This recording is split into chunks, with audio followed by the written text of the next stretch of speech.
My name's Cornell Clayton. I'm the director of the Thomas S. Foley Institute, and on behalf of the Institute, I'd like to welcome you out to our event today. I also want to thank our co-sponsor, which is the McClure Center, and Priscilla Salant, who's the director of the McClure Center, which is located over at the University of Idaho, is here with us as well. This is actually our first collaborative activity, so I'm very happy about that. We're fortunate to have with us today Paul Loeb, who is a social and political activist. He is the author of Soul of a Citizen, Living with Conviction in Challenging Times, which is a handbook for budding social activists, veteran organizers, and anyone who wants to make a difference large or small.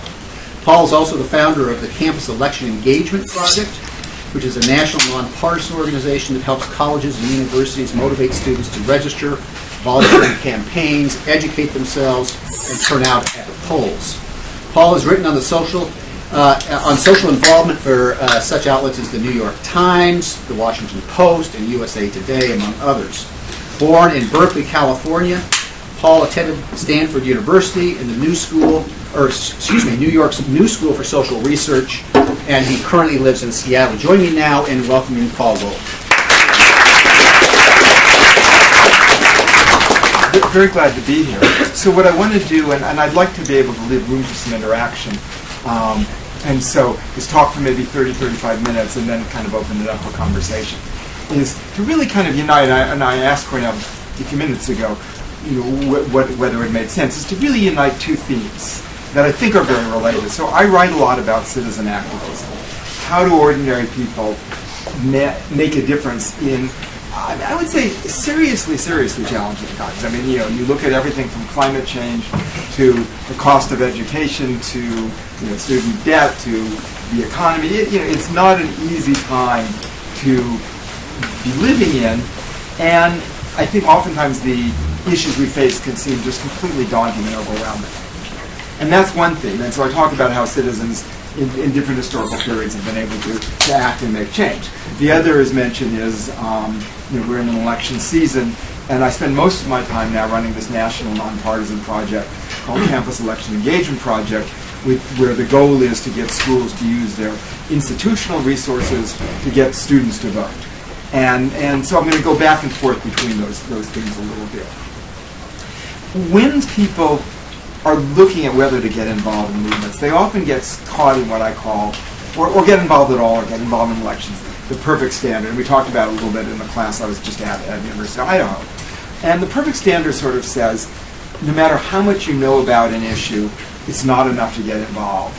No matter what a candidate says, they're still going to be flawed and imperfect, so you don't want to vote for somebody you don't completely believe in. No matter where you are in your life, it's the wrong time to be able to act. And if you are going to act, you kind of have to be this person who's impossibly perfect, so a sort of combination of Martin Luther King, Gandhi, Einstein, Wonder Woman, throw in a few other people as well. And none of us are going to ever be that way. And I remember when Gandhi's grandson was giving a talk, Arun Gandhi, and told this really interesting story about his grandfather, where Gandhi's family had mortgaged everything they had to send them to law school, so they borrowed on their land, their jewelry, anything of value. And he gets through, and then he gets up in court, and for the first time, and he freezes up. And if you know the expression tongue-tied, he is just literally tongue-tied. He cannot get a single word out. And so, predictably, he loses because, if you're not going to make an argument for your client's going to lose. And, okay, rookie jitters. So, next time, same thing happens. Next time, same thing happens. And this is going to be a pattern. And at that point, it looked like this is somebody who's clearly, their life is going to be a disaster, and they're going to be, I don't know what the equivalent would be where the city was living in India, living in your mother's basement for the rest of your life. But that was where he was headed. They then sent him out to South Africa. They thought that would possibly change things. And he literally and metaphorically found his voice in the struggle against what became later called apartheid. And the reason I tell this story, and I like this, as soon as Arun said it, I said, can I retell this story, is because what it says is, here's somebody who's, unarguably one of the giants of history, and yet at the point that, when he's starting out, he is so shy in public that he literally couldn't get a single word out. And so any of us are probably more confident than that. And I look at that and I think, okay, it's very important for all of us to know then that is how participation develops, step by step by step. So another story that I'll often tell is the Rosa Parks story, where everybody thinks they know, I mean, everyone knows the name of Rosa Parks, and they think they know the story. But the story that they know is, here is this woman who one day, out of nowhere, just maybe because her feet hurt, on a whim, decided not to move to the back of the bus, and that, quote, started the civil rights movement, and history instantly changed. None of that is true, except the fact that she was on the bus. So she, in fact, had, there's sort of three elements that I would argue get dropped out. One is community, one is intentionality, and one is persistence. And all three are essential for social change. So the community means she didn't do it on her own. She, in fact, was part of the NAACP, the civil rights group, for 12 years before her arrest. She was the secretary, so she was doing the very unglamorous things of calling people to, come to a meeting. Without that, there's not the organization that was in place to respond after her arrest, to do a boycott of the buses, and ultimately, yes, change history. So it doesn't happen on our own. Similarly, there was a guy named E.D. Nixon. He's in the books, if you read the books, but he's not in the conventional story, who was the head of the local chapter. And he was an activist with the Sleeping Car Porters Union. He took suitcases on the trains, because that was the main transport still. And he was the one who got Martin Luther King involved. And we think of King as, well, he's Martin Luther King. He's going to, jump to the forefront of any fight that's going to be around for justice. But that was not the case. Instead, he was 24. He was right out of divinity school. And he's saying, I'm new here. I'm inexperienced. People don't know me. Part of the reason that Nixon picked King was that everybody in that town, all the major ministers, were factionalized, so that if Minister A was participating, Minister B wouldn't participate, and if B was participating, C wasn't going to be part of it. And small environment, big personal politics, and so nobody had time to dislike King yet. And so, after lots and lots of excuses, perfect standard excuses, he finally says, "Okay, Brother Nixon, I'm in," and he becomes Martin Luther King that we've all heard of in Montgomery, Alabama. So knowing that community, and there are lots of other people as well, less known in history books. So the community is essential, because if you're going to act for change, you can't do it alone. You have to have a group of people. Now, the next step that drops out is intentionality. And here's what it means. So the image is Parks one day out of nowhere, just her feet are tired, she doesn't move. Reality is, she'd taken training sessions at a place called Highlander Center. It's a labor and civil rights center still going in Tennessee. She was acting consciously. It doesn't mean that she knew how it was going to turn out. You never do.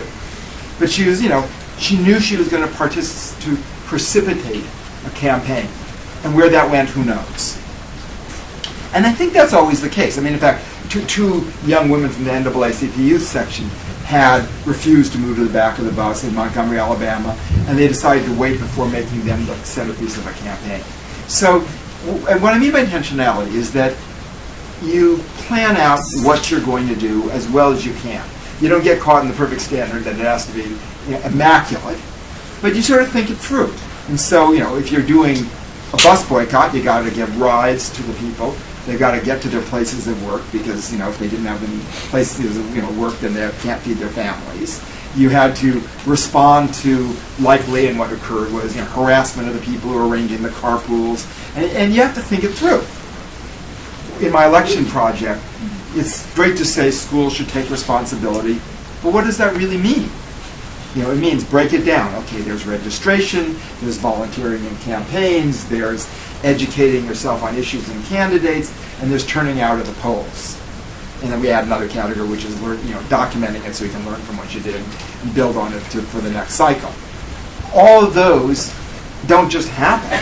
It's sort of like, okay, what do we do? Here's a place, here's orientation.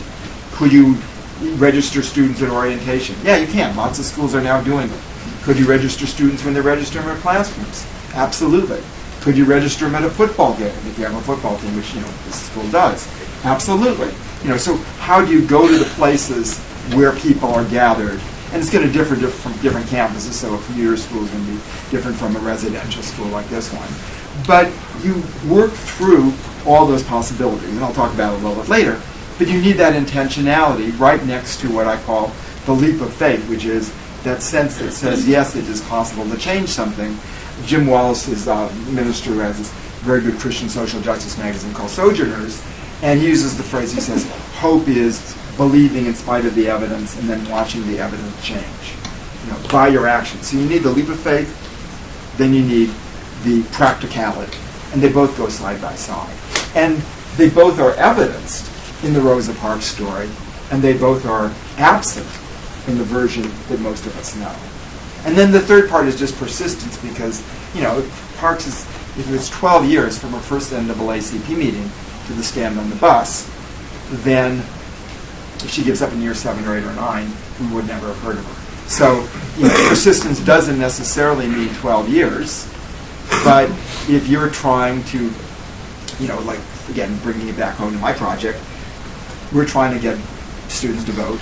So we have we have a couple of clear deadlines. November is, huge one, and state by state is going to vary. Somewhere in late September, early October, there's going to be registration cutoffs, and we need to act by them, because in lots of states, if you aren't registered by this date, that's it.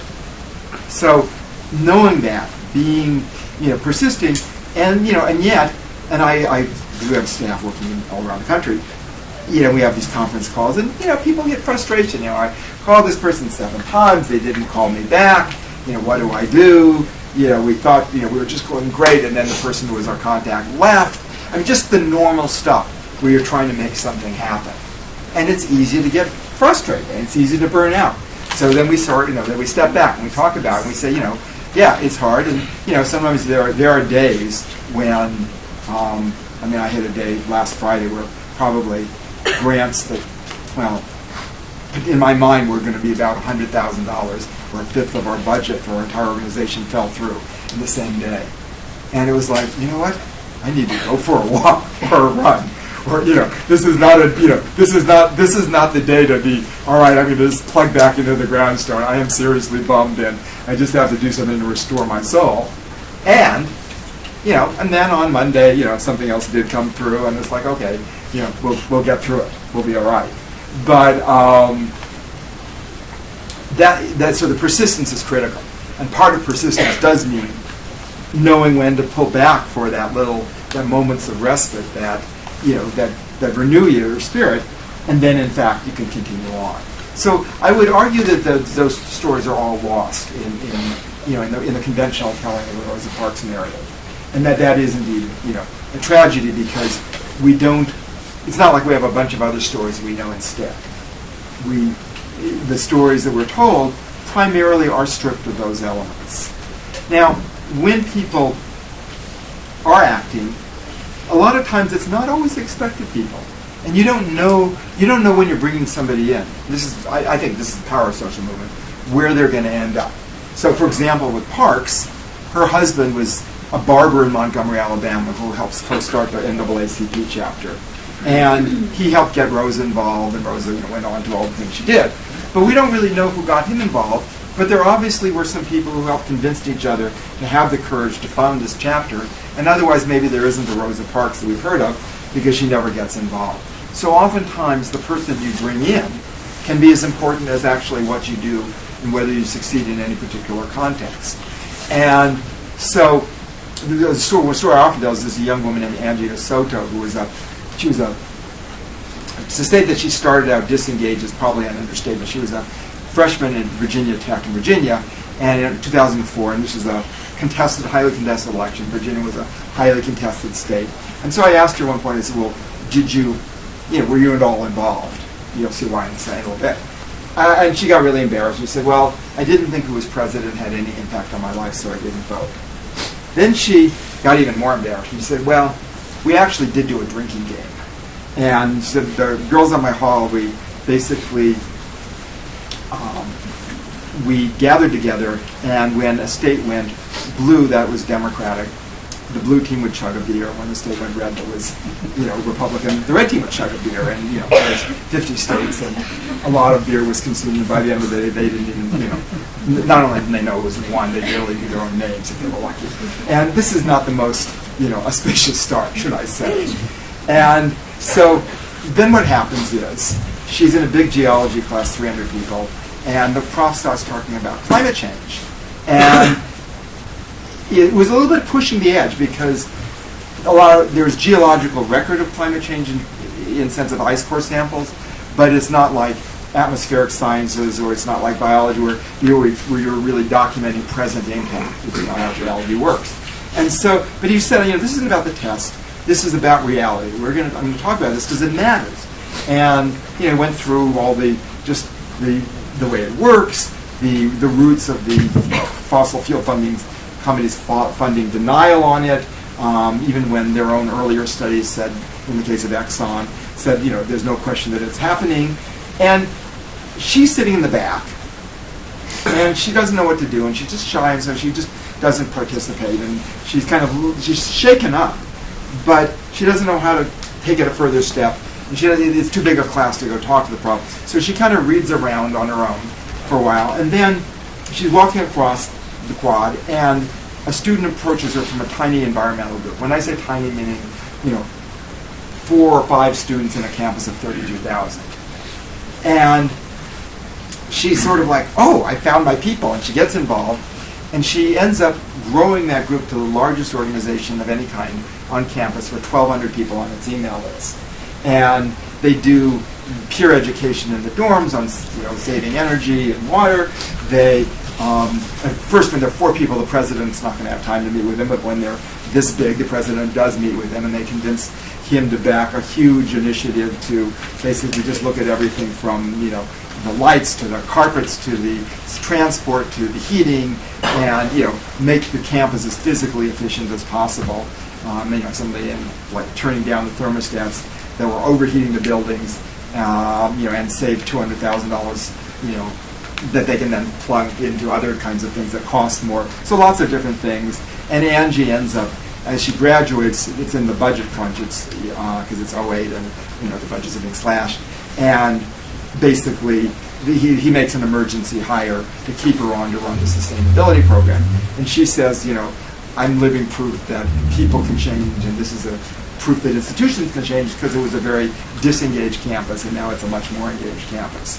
And so I look at that, and I think, okay, when we act, the person we bring in, for some reason, those 4 people in that group, they weren't, if I'm going to be honest, they weren't probably that effective, because they wouldn't have been 4 people if they, if they were effective. But they did one thing where they brought in this one person. It's the same way as we just had a city council race in Seattle, and there was a candidate who had been a longtime staffer to a councilman who's a friend of mine. He was just great. And I held a house party for her, but I said, I'm really busy. I can just, we'll email these people. And we were hoping for 20 people. A bunch of people from my wife's work were going to come, and some of our neighbors. We got like 5 people or 6 people. And we were just bummed. And except, because, none of them had any money to give. And, the candidate had spent her time, her scarce time spending an hour and a half. And I'm just like, oh, God, I'm sorry, Lisa. Except this one friend of mine named Shep, who just retired, he worked for running vocational programs for the Seattle Public Schools. He was just charged up. He ended up becoming super volunteer for her, just spending his entire time from then to the election. And she won by 39 votes. And clearly, my friend Shep accounted for more than 39 votes, because, you make enough phone calls, you knock on enough doors, you do this stuff, you get people to vote. And so it was an interesting case of, like, you think that you failed, because I just, completely thought this, all right, that was, chalk that up, I'm sorry. And then it actually works out, because one of the things that's unexpected happens to have an impact. And I think that that's always true. So, turning briefly to the election, because we're right in the middle of the season, it's about to heat up. Washington State caucuses are in like 3 weeks, the 25th or 6th, something like that. Where do we fit? Do we participate? One of the interesting things that happened is I asked what I always ask at this class in Idaho this morning, and I got a similar response, which is I asked people whether or not, well, let's just actually do a quick survey here. We'll go into it a little bit later, but how many people were eligible to vote in, let's say, a statewide election? So something, every election matters, like the council ones. but let's set a little lower bar. An election that had some statewide candidate for office, which we had in 14 here with Senate races, but didn't vote. Just raise hands. Didn't vote. In other words, if you weren't 18, or you're an international student, you weren't eligible. But you were eligible, but you didn't vote. Just raise your hands if you didn't. Okay. So that's about. Okay. It's about the same. It's usually a third to half. Wherever I go, and I was just in Ohio, which is really swing state contested, and that was the response in Ohio. I was in Michigan, same thing. So it's a third to half, and maybe we'll have time to, I hope, to go into why. But the answers that I get from people, including this morning, including last fall, are two different areas. One is what I would call structural and practical. Somebody doesn't know where to vote, when to register. They missed the deadline. They don't know that they could register on campus. It's too far to drive to where they're from, so they're registered there, but they can't drive back. Practical issues, and those are really important. We work a lot on how getting the schools addressing, because a lot of them have to do with just plain old information. If you have the information, then you can participate. But a lot of people just don't. And there was a survey, I think it was in 2010, where 2/3. This is not my informal, but not a regular statistically valid survey. It was 2/3 of the young voters who didn't vote in 2010 said it was because they had the wrong information or didn't have what they needed. So we work along on making that happen. But the second area is more interesting. Well, I don't know more interesting, but maybe more interesting to me, and harder to address, to be honest.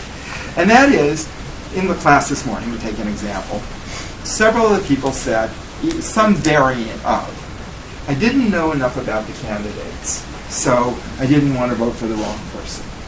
Or I didn't like any of the candidates, so I didn't vote. And I think that that's in some ways, it's more slippery, because you can't just say, okay, here's the date, here's the location, here's what you need to send here. You have to do two things. One is, you have to help people recognize that there are going to be differences between candidates, and there are going to be real differences. So one thing we do is we do nonpartisan candidate guides, where we just go down the issues. And a federal race is going to be different from a governor's race. But we go down the issues and we say, this is where people stand. Climate change, renewable energies. If we do a guide, which we almost certainly will, we'll probably have some, subsidies for Boeing wouldn't be on the Idaho one, but it would be on, it would be on the Washington one, because it's an issue. So we look at all the different issues that are likely to be relevant, and then basically figure out where the candidates stand, usually from major media sources, as in their own statements, and then just say, here it is. This, you make the decision. And sometimes, a student will, bless you, here I am on this candidate, I like the stand here, but then I don't like, on this issue, I like the other candidate's stand. So, it doesn't automatically land you on the conclusion, but it helps to give some information. And it's something that student newspapers can do, that we really encourage them to do, to read, to actually say, this is where, for the best of our judgment, this is where they stand. Very useful. And then you go back to but there's still this question. It's like, well, if I don't like any of them, and I would argue that it goes back to a variant of the perfect standard. Because if you say they need to meet this perfect standard of I am just totally enthused, well, maybe you won't be. A woman in the earlier class today said, I don't like Sanders, Trump, Hillary, Rubio, Cruz. I think she said, I don't like the leading candidates. So what do you do if that happens to be your particular response? I would argue that you still recognize that two things. One is that at the end of the day, somebody is going to be elected president, somebody is going to be elected governor, somebody is going to be elected city council, state rep, all the way up down the line, and that if there are incremental differences between them, and there almost always are, and often much, much, much, much more than incremental, certainly on the presidential level there certainly will be, you say, all right, instead of not voting and effectively empowering the candidate you like least, you vote for the person that, you have some mixed feelings about. And this is very important, because it often drops out of the picture, you then recognize that the vote, two things are true, that the vote is incredibly important, and that there are other complementary ways to create social change that don't replace the vote, but then affect it. One very good example in modern history is you look at the Tea Party. Obama gets in 2008. The people who supported him kind of demobilized. They really did. I mean, they did, online petitions and virtual stuff, virtual activism, but not actually meeting face-to-face to organize the way they were a few months earlier. The Tea Party folks, on the other hand, meet face-to-face to organize and, get elect candidates or volunteer for candidates and change the dynamics. And to me, that's, there's those lessons that come up again and again and again. That what people do externally, you go back to the civil rights movement, it took those folks on the ground in Montgomery, Alabama, and Birmingham and Selma, the names that we may or may not know, that, the watersheds of that movement. And then it took people in Congress and in the Senate and in the presidency taking some risks, pushed by those movements to do the right thing. Look at something like gay marriage much more recently. Whatever one stand on it, nobody can argue that it hasn't shifted. I mean, the sentiments have shifted. I mean, you may be starting to take them for granted. I certainly don't, because I've watched just the change, and you go for a change where a very brave politician might take a stand in favor of civil unions, to where you have a Supreme Court justice conducting a gay marriage in Washington, D.C. Whatever you think of it, how does that happen? It happens from a movement organizing, pushing people, telling their stories in many cases, that's a very powerful way of doing it, and convincing their fellow citizens that this was something, or not all of them, but enough of them to shift the political power, that this was something that was a legitimate human right. And again, one can argue, I'm not taking a stand on the issue itself, but whatever your take on it, there's been significant movement created by individuals and then also by elected officials responding. So, when I look at that, and I could look at any issue where policy has changed, where the sentiments of the country have changed, and come up with a similar example. So, the law that finally ended, in some sense, ended the Vietnam War by cutting off the plundering was Cooper Church, and the church was a guy from Idaho. He wasn't a person from Massachusetts or a liberal state or something like that. It was from Idaho. So wherever it is, I think recognizing the complementarity is really important. And I guess finally I would just argue that a lot of times when students say to me, I don't vote because my vote doesn't matter. That's a phrase that I use. Now interestingly, in the caucus state, we have disproportionate power because there's not that many people who show up. So whoever it is does. Even if the candidate you support, is the winner or isn't the winner, you're still going to get delegates at the convention, and that has a voice on all of other things. So when I look at that, and so then they say we have big banners, and just we call your vote matters, and the schools use them for all the different kinds of things that the rallies and the registration drives and those kinds of things. But I just look at stuff in my own life, not even my own life, in just recent years. I look at 2008 there was a Senate race in Minnesota, and it was 334 votes. And it literally only Al Franken won, and it literally almost got decided by, or part of it was there was a person, they were going through every ballot, who he voted for Franken, or I don't know if it was he or not, maybe they don't know that, but he or she, I just think it was a guy who did this somehow, because he wrote lizard people on the ballot, and I just don't think a woman would have done that, but I may be wrong. But that disqualified his ballot, because even though there was a vote for Franken, they said that he might have actually been voting for lizard people. So, that almost decided the election. In Washington State, here, in 2004, I was doing what I always do on election day, which is just canvass for the whoever the candidate is that I happen to support. And in this particular case, it happened to be for Christine Gregoire. And I was knocking on doors in the Ballard neighborhood of Seattle. And I wasn't paying that much attention, to be honest, to the state election because I was really focusing on the national ones. And I got 3 people to vote that day. And I got them to vote not because I was particularly persuasive, but because I showed up.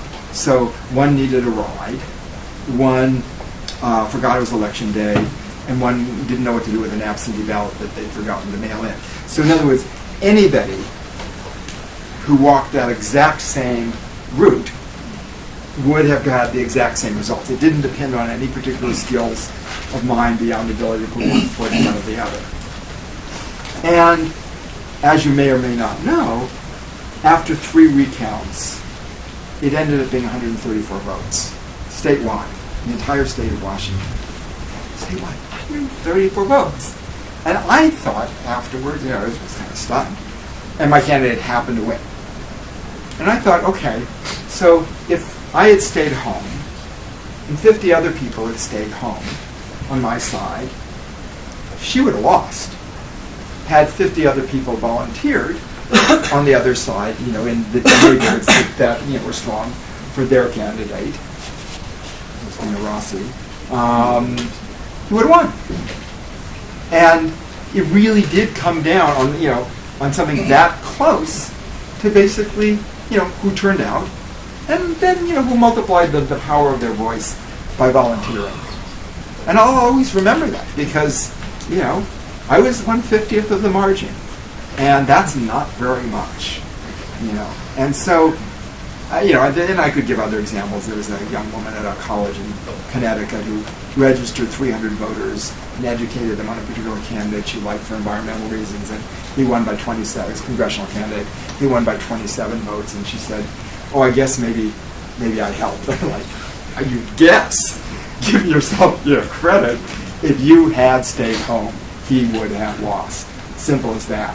So, you don't know. I mean, we just decided the presidency in Florida by a lot of factors. 535, I think that was the official vote, that total margin that got Bush in office and defeated Al Gore. Lots of, very consequential things happened as a result. So, I guess what I'm saying is that tying the two themes together and then opening this up for questions, is that the elections are a critical point to be able to exercise common power. And we're not going to all, a school as big as this, we're not going to all agree on the candidate. But we all can participate, and I think we should all agree that participation is a good and important thing. And it doesn't erase the flaws in our system, through which, at least my perspective, money dominates far too much, more than ever probably, at least more than ever in about 100 and something years. But it does end up being an antidote to it if people participate. And so that's the challenge, is to take this institution and say, all right, how do we actually do this together? And again, knowing that we're going to be on different sides. And that's fine. But how do we do that together and all weigh in? And then how do we recognize that the issues we face are not going to suddenly be magically resolved come election day, that they're going to continue and we're going to continue acting on them. So why don't I leave it at that and then open it up for conversation and questions. Okay, so we have about 20-25 minutes for Q&A. Yeah. While you suggest channels for institutions to educate people on structural and candidate information, what means are there to educate people who aren't given the opportunity to use these institutions? Like, I'm thinking more urban, lower class people. Right. Well, I think there's a couple, my project is sort of ripples out, and we actually, one of our schools, Virginia Commonwealth, which is in Richmond, Virginia, did a partnership with a public housing projects tenant union and registered voters. The students registered voters there, and it was really interesting because I spoke at the school, but I spoke as part of it. They took me over to the public housing project, and so a bunch of the students were there, and a bunch of the people who lived there were there, and they were both really, describe it, they were both really charged up, and it was clear that that what they did affected the students as well as the people that they registered. So it wasn't just sort of one-way traffic. And the students felt much more validated. I mean, Virginia has laws, which hang over from segregation, basically. They came in where former felons can't vote. We actually had pretty similar stuff till relatively recently, and we're still not great. We're sort of in the middle, I guess I would call it, in Washington State. But Virginia's laws, there was like a 1/5 of the African American population who couldn't vote, because it intersected with the drug war. And that's who gets swept up as people who are poor, and if you're smoking a joint, in Washington now, in your house, you're not committing a crime if you're of age. But in states where it's illegal, boom, you're the person who's busted, do a plea deal, you may not even serve time, and suddenly, boom, your vote's lost. Like forever, unless the government, remits it.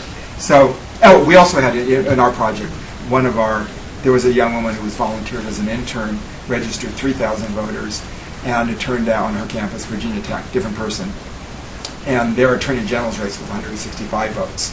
So again, it's just, these things keep popping up. So I would say that, if a school is in a position to do something, they should. The site that I like for community groups is called Nonprofit Vote, and Nonprofit Vote.org. And what they do is they just take you through what can a group what can a nonprofit that's working in a community do, what can they do, and what can't they do legally to engage people in voting.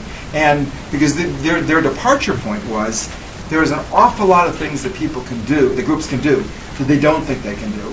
And then there's some things that they really can't do, which is being partisan. And so they do a lot of great resources, and they're all up there on the site, that sort of say, if you're at a Boys and Girls Club, say, can the parents, can the Boys and Girls Club, obviously the Boys and Girls and the Boys and Clerks Clubs are 8 or 10, they can't vote, but can the Boys and Girls Club engage the parents? Absolutely. As long as they, do it in certain ways and not in others. At a food bank, at a homeless shelter, at wherever. All those places have networks, and where they, in fact, reach out to them, people vote a whole lot more, which is expected. So there's a lot that can be done, absolutely. And it's a case of multiplying effect, yeah. Just very concrete. The caucuses are March 26th. For campus students, Young Democrats will be doing organization for Democratic caucuses. The Republicans, where they aren't picking delegates per se, but they are still debating issues. I don't know how that will work. Yeah. And I think I wanted to sort of mention that because that's immediate. It's there. Even if, as is often a problem on this campus, people are registered to vote on the other side of the state, they can still re-register and they can still participate. And do you know what the deadline is for re-registration? As I understand, it is the day of the Okay. All right. Yeah. So and there are really, you can argue them either way, and people do, because on the one hand, there's a sort of, I would say, there's a problem. It disproportionately advantages people whose schedules are more flexible. So if you're working at a McDonald's, the day of the caucus, you're not going to be able to, to participate, although they're trying to come up with some other hybrid ways. But, so in that sense, it's a problem. On the other hand, they are a really interesting experiment in direct democracy. And, because what you're doing, I don't know, has anybody been to a caucus? Raise your hand if you have. Okay, so some of you have, but mostly everybody, none of the students have pretty much. So basically what you're doing is you're gathering for the candidate you believe in. And you're then trying to convince other people to come over to your side. And you're appealing to them and, just arguing back and forth.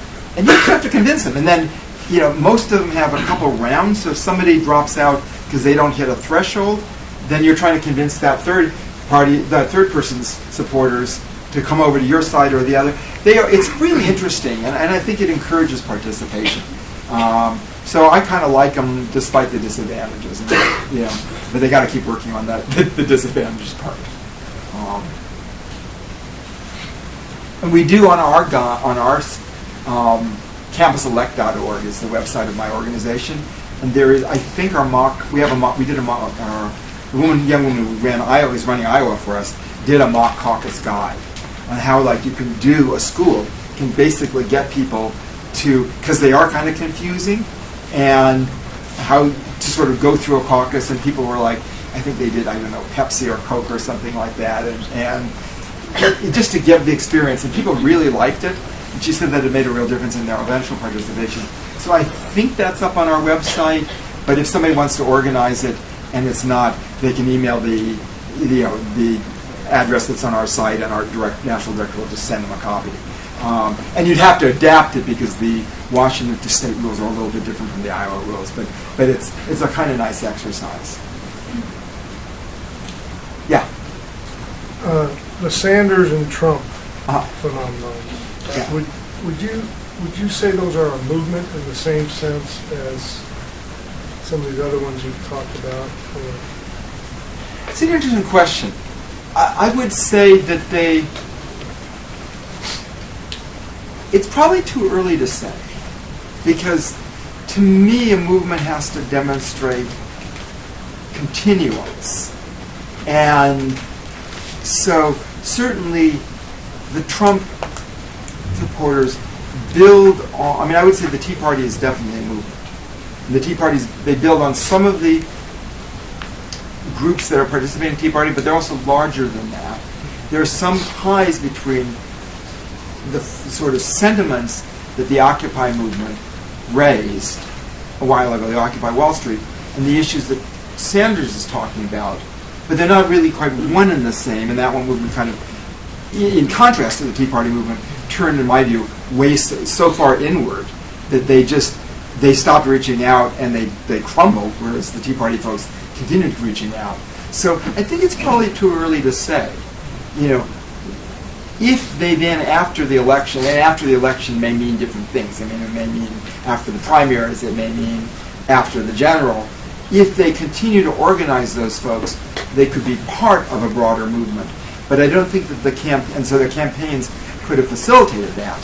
But I don't think that they themselves are a movement in either case, if that makes sense. And I think it's almost impossible for a single candidacy to be a movement, but it can then facilitate a movement. But you have to be intentional.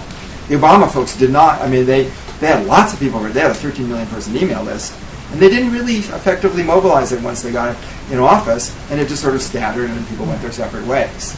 So I think it can go either way. Yeah.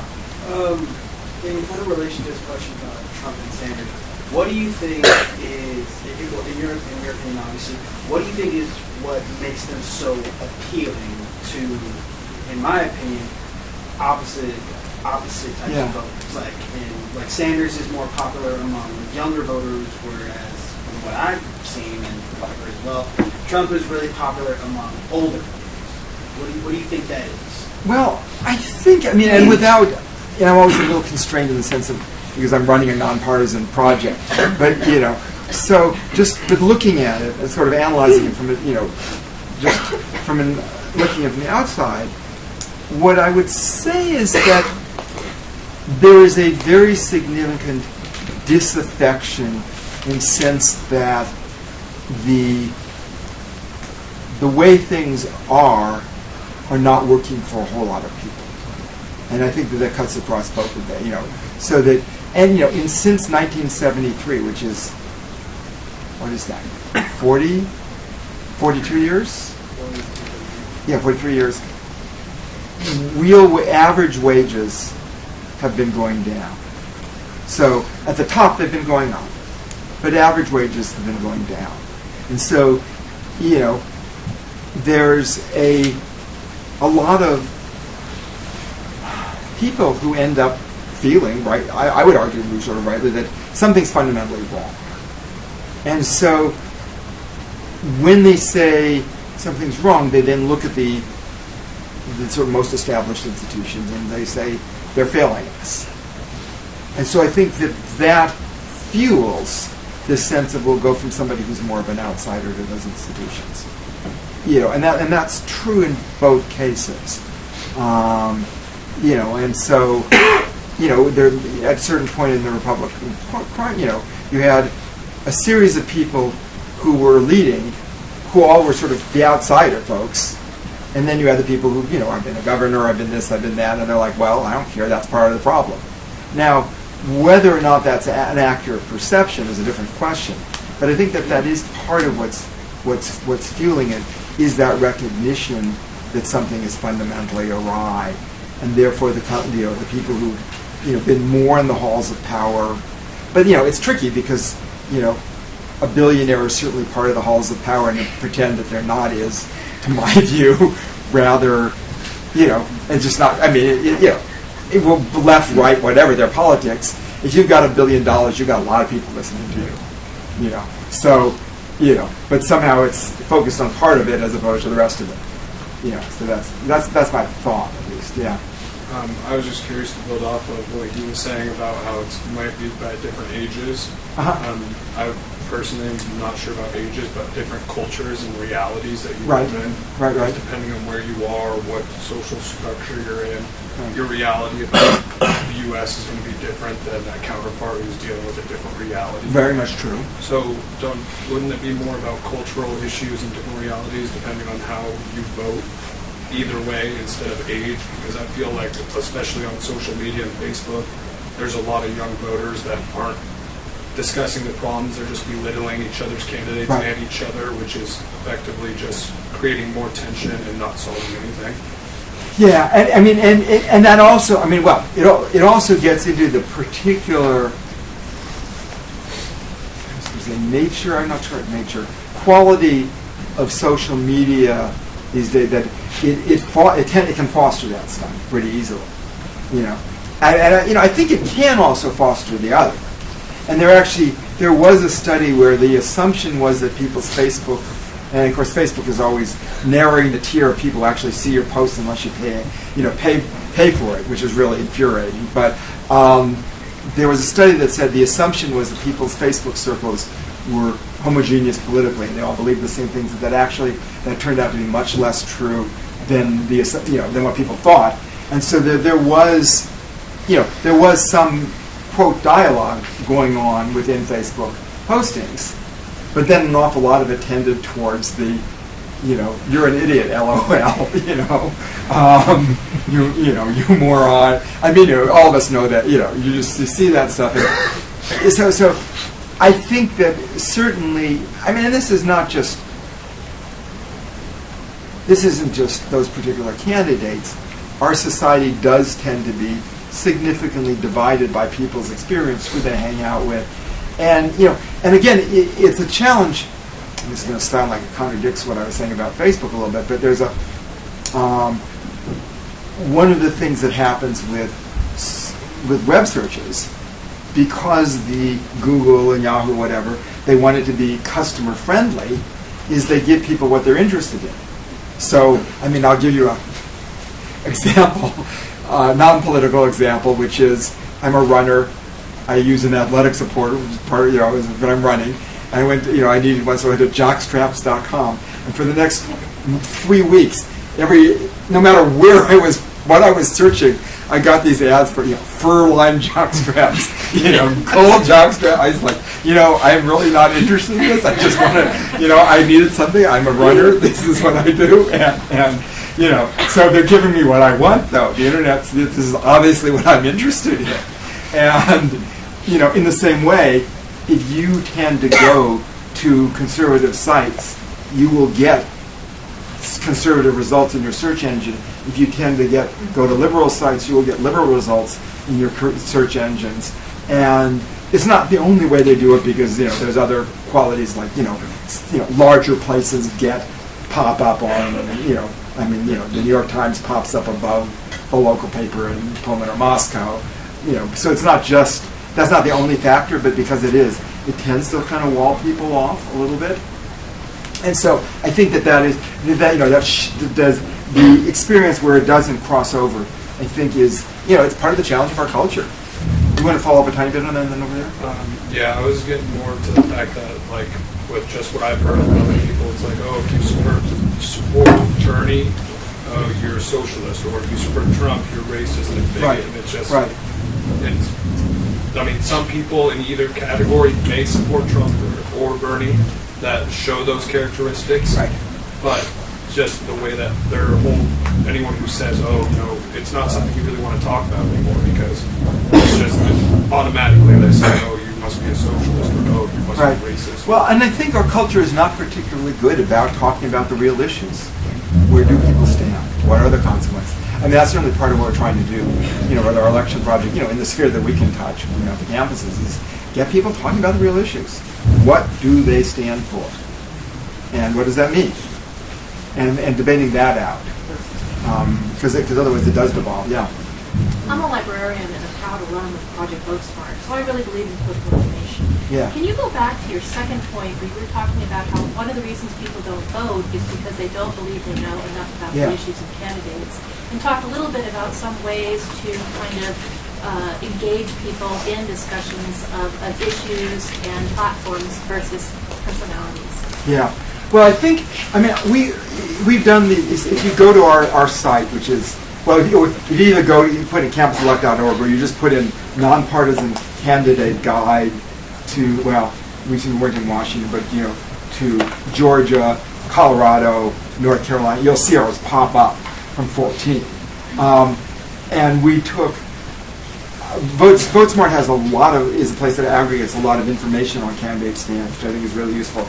I have personally problems with their presentation. I think it's the most un-user-friendly site I've ever seen. And when I've tried to convince them, they've not been very receptive, which was part of the reason we now, in our guides, we link to them because they're a great repository, but we don't, we don't just give it out because students want to see, all right, here it is, we have it on one sheet of paper back to back, and they don't have to click through 17 layers to find out and compare candidate stands, which drives people crazy. So what I think does happen that's valuable, and I would love, we're trying to encourage people to replicate our guides because we have a tiny staff. I mean, we have like depending on how we, put 2 or 3 national folks and about 12 people in the States, and, we can't do everything. But people can, a poli-sci class, or, like we probably won't be able to do the local congressional race here just because, there's whatever there are number of congressional races in the country. We can't do all of them. And we, in fact, can do barely a handful, and sometimes we don't even get to those. And that's just the reality. Let alone a council race, let alone really consequential stuff. We probably will do something for the governor's race, probably just because I live here. But when I look at that, what we do, and what we encourage people to do, is to say, pin it down so it's not entirely dependent on candidate spin. Know the difference between, and a poli-sci class could do this, a media class could do it. I mean, lots of classes could do this. So sociology class could do it. Pin it down, go to reliable sources, and while a political blog from one perspective or another may raise an issue that you might want to check out, you don't want to take that as the source because it might not be reliable. So you want to upstream it to, this is part of the value of however flawed and however besieged they are, what I would call mainstream media sources like newspapers or public radio or a TV coverage of a press conference where it's like, okay, this happened, this is the stand, as opposed to, well, I heard that they're actually off eating babies in their spare time and hanging out with Satan, and the caricatures that grow in our races. I remember one woman was a candidate, it was in Minnesota, and she said, by the time the caricatures got through, my dog wouldn't recognize me. My family wouldn't recognize me. I was this monster with horns and fangs, and and it's just like I had some different perspectives from the person I was running against, and and they just slimed the hell out of me, and I lost by a narrow margin. So the antidote, I think, because we've gotten really good responses to these guides, is you have to use human judgment. I don't think you can do it with an algorithm. You say this is where they stand on these issues. Sometimes it's complicated. Sometimes they'll take a stand one day and then they'll reverse it the next, and then you sort of have to say that. But you pin that down, and then you get people talking about it. And I think that's really valuable. And, how do people talk about it? I mean, just distributing the guides can help. We're trying to figure out new additional ways to kind of multiply that, so the newspaper can do that. The newspaper can do that. You can have conversations in residence halls if you're a residential campus. You can have conversations in classrooms. There's a project called Living Room Conversations that gets people on sort of different issues who are polarized sitting together in groups of 3 and sort of listening to each other. And you can either do that on candidates, but you can also do that with voting, non-voting. They're trying to work with us we're trying to work with them to figure out a way to integrate that. And I think, when you do all those things, it starts having a multiplier effect. And then potentially the social media stuff ends up being more than just name calling. I mean, if there's enough real dialogues, then potentially, oh yeah, okay, here's a link to a source. This is actually what they believe. I know you care about this issue, and you know what? This person who you're calling a moron or whatever, they actually believe the way you do on this issue, so maybe you should check them out. It doesn't solve everything, but I think it's a start. Time for one last question. Yeah. Going off of that, what do you think is more of value? Those who are uninformed to vote, or those who to have more people voting but don't know necessarily what they're voting on? Well, it's a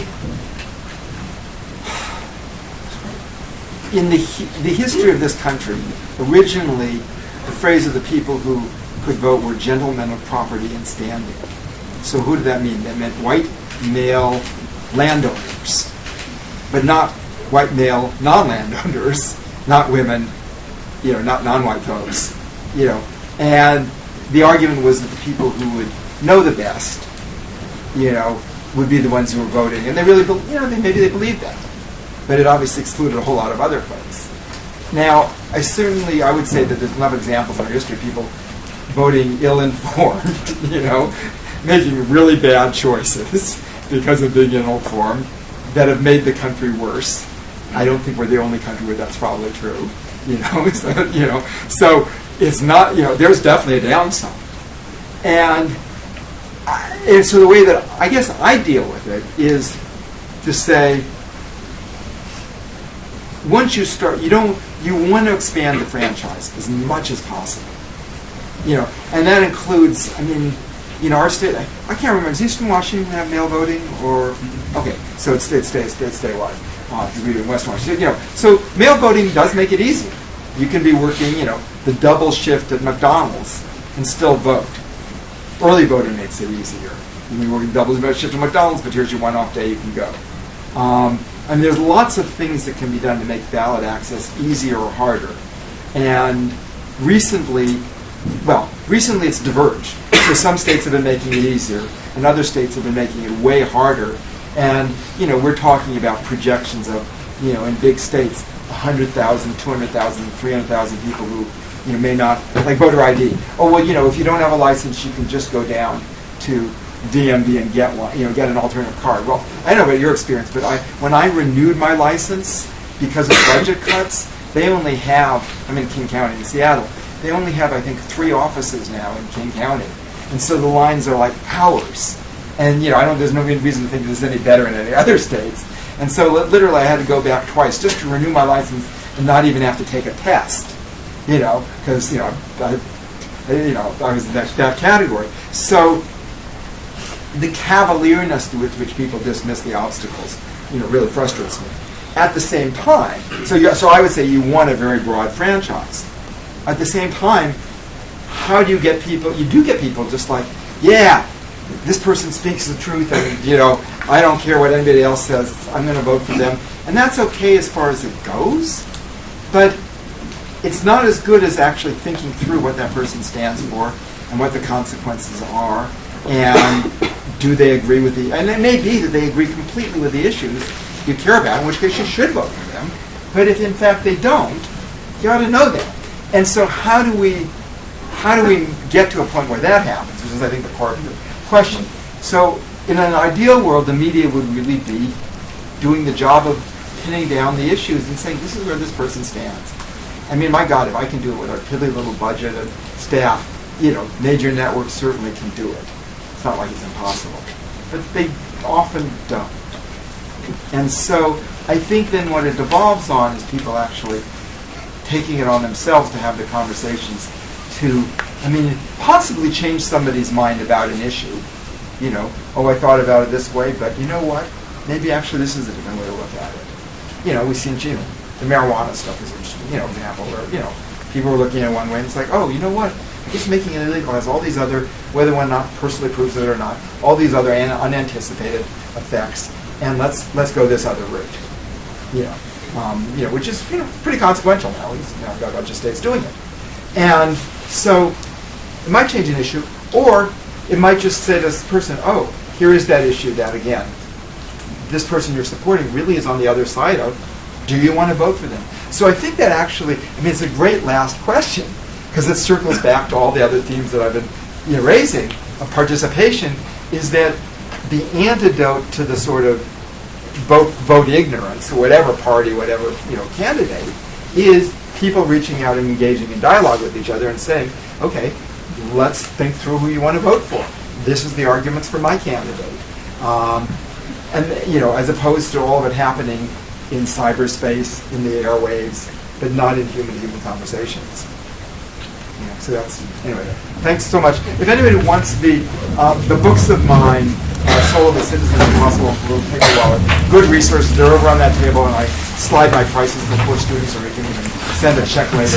And if the mailing lists are somewhere around, So get back to you. our time's up, so there is a mailing list if you're interested in getting some emails from the organization. I got do that. it. And then also, those of you who might be there for extra credit for a class, there'll be sign-up sheets out in the hallway as well. And unfortunately, our time's up now. Join me now in thanking Paul Loeb for an interesting